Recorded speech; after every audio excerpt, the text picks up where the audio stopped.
France, it is important to note that people are not required to be polite to customers if the customers aren't polite to them first.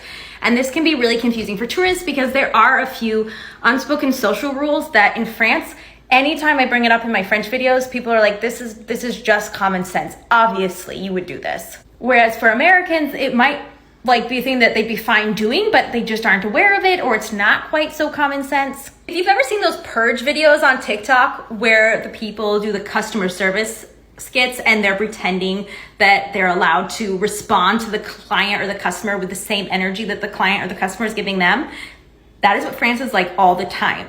If they perceive you as being rude, they're not going to make an effort to be nice to you at all. They will just put in zero effort.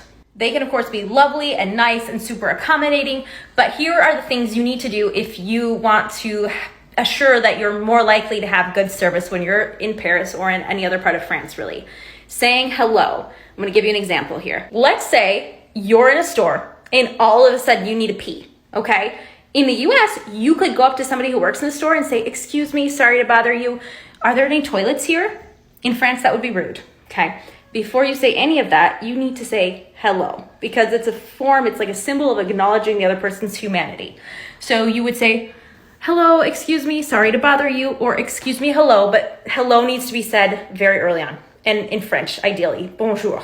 If you're from the South in the US and you think, oh, we already say hello a lot, look up when you need to say hello in France and say it more often just to cover your bases. Generally, to be anytime you walk into a shop, it's expected that the customer or the client will say hello first and not necessarily the person that's working there.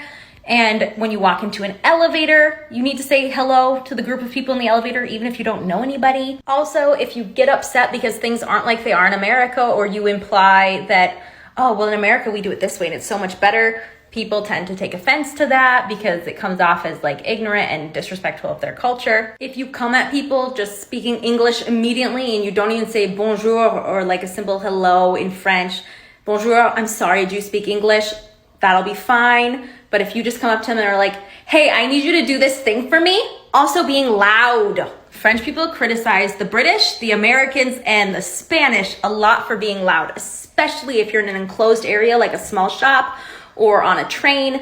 You're kind of expected to speak in more hushed tones. This is really easy to figure out just by copying the people around you. Like when you go into a store, go in a little bit silently, say your hello, and then like listen to how loud other people are talking and you'll catch the drift of it real quick. And if somebody's just being a jerk to you, which can absolutely happen in any country, just tell them, va te faire foutre. Okay, remember that.